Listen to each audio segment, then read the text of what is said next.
35% যেটা থাকছে সেটা হচ্ছে সেমিস্টার 3 তে প্রোগ্রামিং অর্থাৎ পাইথন। এই যে জায়গাটা এখানে 71% ওয়েটেজ অর্থাৎ একটা হিউজ এরিয়া শুধুমাত্র পাইথনের উপর বেস করে থাকছে। স্ট্র্যাটেজিগুলো যদি আমরা ফলো করি তো সেই স্ট্র্যাটেজিগুলো ফলো করলে পাইথন প্রোগ্রামিংটাতে আমরা ফুল মার্কস পাবো। ডুজ এন্ড ডোন্ট, কি করবে এবং কি করবে না সেই জায়গাগুলো আমরা একটু ভালো করে দেখে নিই। হ্যালো এভরিওয়ান, সবাই কেমন আছিস? তো আজকে একটা খুব গুরুত্বপূর্ণ ভিডিও নিয়ে তোদের সবারই কাছে আমি চলে এসেছি। সেটা হচ্ছে কম্পিউটার অ্যাপ্লিকেশনেতে যারা 12-এর ব্যাচ, যারা বোর্ড এক্সাম দিবি তারা কি করে ফুল মার্কস পাবি, 100 আউট অফ 100 পাওয়ার যে স্ট্র্যাটেজি, সেই স্ট্র্যাটেজি নিয়ে আজকে আমি তোদের সাথে ডিসকাস করব। তো চল সবার প্রথমেই আমরা দেখে নিই যে কী করে 100 আউট অফ 100 তোরা পাবি। তো ফার্স্ট যেটা মোস্ট ইম্পর্ট্যান্ট জায়গা সেটা হচ্ছে গিয়ে 35% যেটা থাকছে সেটা হচ্ছে সেমিস্টার 3 তে প্রোগ্রামিং অর্থাৎ পাইথন থেকে তোদের থাকছে হচ্ছে গিয়ে 35%। নেক্সট সেমিস্টার 4-এর যেটা ডেটা এবং থিওরি হচ্ছে ডিবিএমএস, ডেটাবেস ম্যানেজমেন্ট সিস্টেম, এবং তার সাথে সাথে এসকিউএল অর্থাৎ স্ট্রাকচার কোয়ারি ল্যাঙ্গুয়েজ। তো এই পার্টটা থেকে থাকছে 35%। আর যেটা রয়েছে সেটা হচ্ছে তোদের প্র্যাকটিক্যাল পার্ট, অর্থাৎ প্র্যাকটিক্যাল পার্টেতে তোদের রয়েছে বাকি 30টা নাম্বার। তো এই হচ্ছে কি তোদের টোটাল মার্কস। 30 নম্বরের প্র্যাকটিক্যাল, 35 নম্বরের সেমিস্টার 4 এবং 35 নম্বরের সেমিস্টার 3। তো তার মধ্যে 35 নম্বরের সেমিস্টার 3তে মূল যেটা ফোকাস সেটা হচ্ছে প্রোগ্রামিং উইথ পাইথন। সেমিস্টার 4-এর যেটা মেন জায়গাটা হচ্ছে ডিবিএমএস, ডেটাবেস ম্যানেজমেন্ট সিস্টেম, তার সাথে সাথে থাকবে তোদের SQL, structure query language. Next দেখ, এখানে 70% যেটা থাকছে অর্থাৎ প্রোগ্রামিংয়ের পার্ট, আমি এখানে সেমিস্টার 3-র কথা বলছি, তো পুরোপুরি লজিকের উপরে বেস করে কিন্তু থাকবে। প্রোগ্রামিং কোনোদিন মুখস্থ করে হয় না। প্রোগ্রামিং করতে গেলে তোকে সবার প্রথম যেটা মাথায় রাখতে হবে সেটা হচ্ছে লজিক বাইন্ডিং, অর্থাৎ কীভাবে লজিকটাকে আমি অ্যাপ্লাই করলে বা কোন লজিককে অ্যাপ্লাই করলে এই প্রোগ্রামিংয়ের জায়গাটাতে আমি ফুল মার্কসকে কভার করতে পারবো। আর নেক্সট যে 30% থাকছে সেটা হচ্ছে থিওরিটিক্যাল পার্ট তো একটু একটু করে মুখস্থ করতে হবে, একটু একটু করে মনে রাখতে হবে, কিন্তু সবথেকে যেটা বেশি ইম্পর্টেন্ট সেটা হচ্ছে এই 70%। এই 70%টা কিন্তু তোদের থাকবে কমপ্লিটলি লজিক্যাল। যার যত লজিক বাইন্ডিং বেটার হবে, যার যত স্ট্রং লজিক হবে, সে তত বেটার কিন্তু এই জায়গাটাতে মার্কস ক্যারি করতে পারবে। আচ্ছা, নেক্সট যেটা বলবো সেটা হচ্ছে কতটা করে ওয়েটেজ থাকছে। এখানে আমরা দেখতেই পাচ্ছি যে এই যে জায়গাটা এখানে 71% ওয়েটেজ অর্থাৎ একটা হিউজ এরিয়া শুধুমাত্র পাইথনের উপর বেস করে থাকছে। এটা ছাড়া, পাইথন ছাড়া তোদের আরেকটা যেটা থাকছে সেটা হচ্ছে কি ই কমার্স। তো এই যে ই কমার্সের জায়গাটা থাকছে, ই কমার্সের জায়গাটা পুরোটাই বেসড অন দ্য থিওরিটিক্যাল। তো এটা থাকছে তোদের 29%। তো এখান থেকে 29% পাওয়ার জন্য একটু স্টাডি করতে হবে, কেন কি এখান থেকে অনেক অবজেক্টিভ কোশ্চেন থাকবে। আর এছাড়া যেটা রয়েছে সেটা হচ্ছে পাইথনের কিন্তু ওয়েটেজ সব থেকে বেশি, 71%। তো পাইথনের লজিকগুলো যদি আমরা খুব ভালোভাবে বুঝতে পারি, লজিকগুলো যদি আমাদের ক্লিয়ার হয়ে যায়, দেন এটা নিয়ে আর প্রবলেমের কিছু থাকবে না। পাইথনে তোরা কমপ্লিটলি ফুল মার্কস কিন্তু পাবি।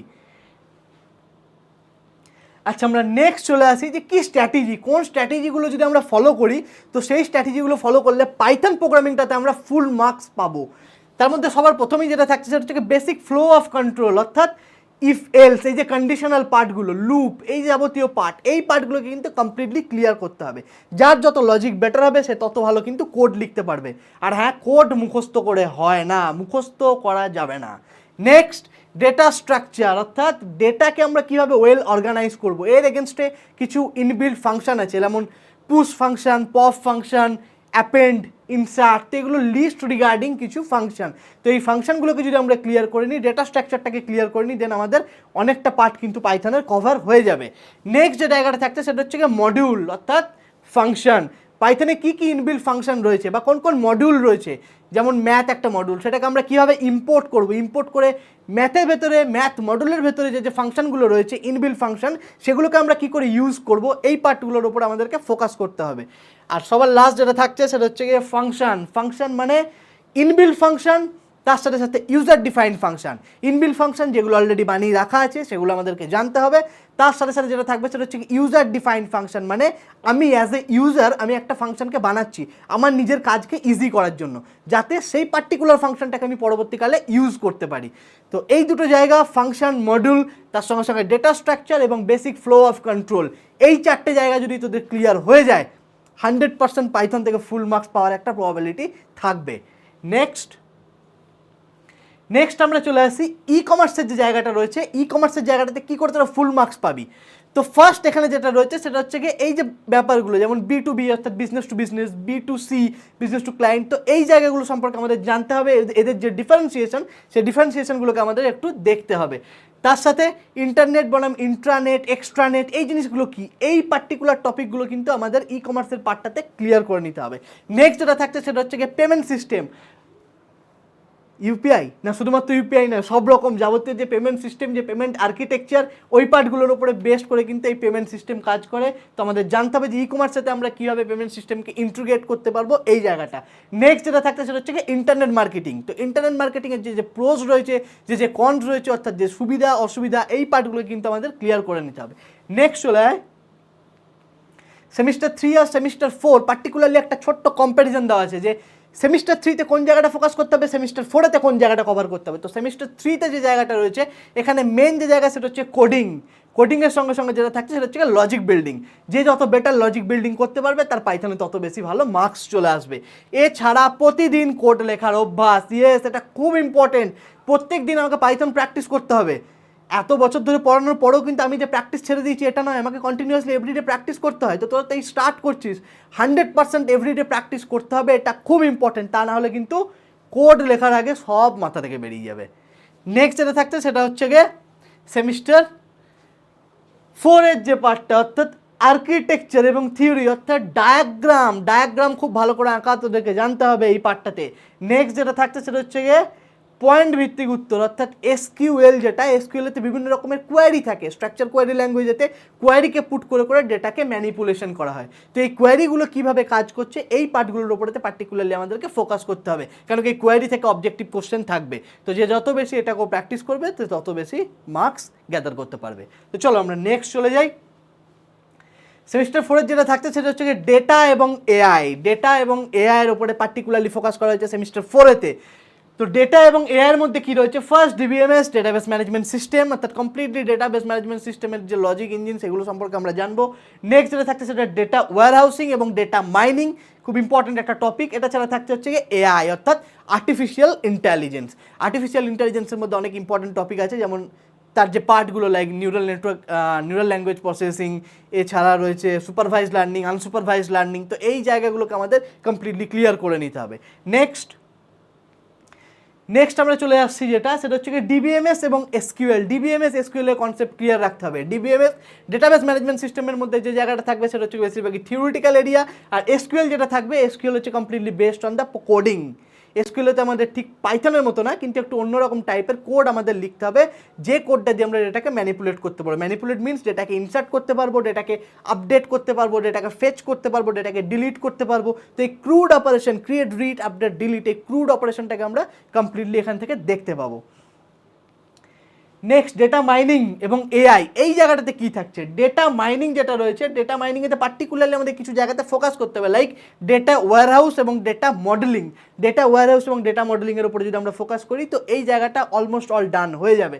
নেক্সট যেটা থাকছে সেটা হচ্ছে এআইয়ের উপরেতে যেটা থাকছে এর যে সাবসেটস, এআইয়ের বিভিন্ন রকম সাবসেটস আছে। এআই বলে একা কিছু নেই, এআইয়ের মধ্যে অনেক রকম সাবসেটস আছে, like machine learning, deep learning, NLP, এগুলো সব হচ্ছে এআইয়ের সাবসেট।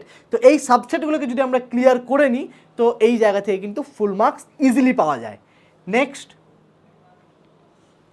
ডুজ অ্যান্ড ডোন্ট, কী করবে এবং কী করবে না সেই জায়গাগুলো আমরা একটু ভালো করে দেখে নিই। ফার্স্ট ইনডেনশন, অর্থাৎ পাইথন কোড লেখার সময়তে কোন জায়গাতে প্রপার স্পেস ইউজ হবে, কোন জায়গাতে স্পেস ইউজ হবে না, এই ইনডেনশনের পার্টগুলো কিন্তু কমপ্লিট ক্লিয়ার থাকতে হবে। কারণ ইনডেনশন ভুল করা মানে তোমার পাইথন কোড রান করবে না। অন্যান্য যে প্রোগ্রামিং ল্যাঙ্গুয়েজগুলো থাকে, লাইক যদি আমি কিছু এক্সাম্পল দিই, যেমন জাভা, সি প্লাস প্লাস, তো এগুলোতে ব্র্যাকেট বা কার্লি ব্রেসেস ইউজ করা হয়, কিন্তু পাইথন কোনো কার্লি ব্রেস ইউজ করে না। পাইথনেতে উইদাউট কার্লি ব্রেসে কোড লেখা হয় এবং যেটা করা হয় সেটাকে বলা হয় ইনডেনশন, অর্থাৎ proper alignment of the code, কোন জায়গাটার পরে কোন জায়গাতে কতটা করে স্পেস থাকবে, এই প্রপার অ্যালাইনমেন্টটা পাইথনের ক্ষেত্রে কিন্তু খুব দরকার। নেক্সট যেটা থাকছে সেটা হচ্ছে এসকিউএল এর কিওয়ার্ড। এসকিউএল এ যখন আমরা কোড লিখবো স্ট্রাকচার কোয়ারি ল্যাঙ্গুয়েজেতে, লাইক ফ্রম, আপডেট, ডিলিট, এই ধরনের কিওয়ার্ডগুলো আছে। তো এই কিওয়ার্ডগুলো আমাকে পার্টিকুলারলি কিন্তু মনে রাখতে হবে, এবং কোন কিওয়ার্ডের কী কাজ সেটাকে যদি আমি ক্লিয়ার করে নিই তো এখান থেকে ডেফিনেটলি ফুল মার্কস পাওয়া যায়। নেক্সট ই কমার্সের যে পার্টটা থাকছে এটা বেশিরভাগটাই বেসড অন দ্য থিওরি, তো এটা একটু স্টাডি করলে কিন্তু ইজিলি এখান থেকে যে কোশ্চেন নাম্বার থাকে সেই মার্কস কিন্তু ইজিলি পাওয়া যেতে পারে। নেক্সট কী কী জিনিস করবে না সেটার উপরে ফোকাস করছি এবারে। এখানে যেটা থাকবে যে ইন্ডেনশনের যে পার্টটা, ইন্ডেনশনটাকে প্রপারলি করতে হবে, এটাকে আমি আগেই বলে দিয়েছি। এছাড়া এল ভ্যালু এবং আর ভ্যালু অর্থাৎ লেফট রাইট যে ভ্যালু রয়েছে সেগুলোর উপরে ফোকাস করতে হবে। এসকিউএলে যে পার্টটা থাকছে সেটা হচ্ছে ডিডিএল এবং ডিএলএম। এই ডিডিএল এবং ডিএলএম যে কমান্ড রয়েছে সেই কমান্ডের উপরেতে আমাদেরকে কিন্তু ফোকাস রাখতে হবে। নেক্সট যে থিওরি পার্টটা থাকছে পরপর, সেই থিওরি পার্টগুলোতে একটুখানি নিজেদেরকে পড়াশোনা করতেই হবে, তা না হলে থিওরি পার্টগুলো ক্লিয়ার করা কিন্তু টাফ হয়ে ওঠে।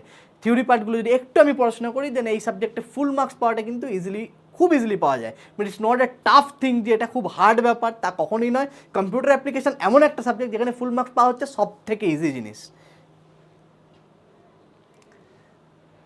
ওকে, নেক্সট যে পার্টটাতে আসছি সেই পার্টটা হচ্ছে গিয়ে পাইথনের যে 12 নাম্বার থাকবে, মাইএসকিউএল থেকে যে 10 নাম্বার থাকবে, এই পার্টগুলো তো থাকছেই। তার সঙ্গে সঙ্গে ল্যাব বুক যেটা থাকছে ইন্টারনালি ল্যাব, সেখানটাতে 3 মার্কস থাকবে এবং যে ভাইবা রয়েছে সেই ভাইবাতে থাকবে 5 মার্কস।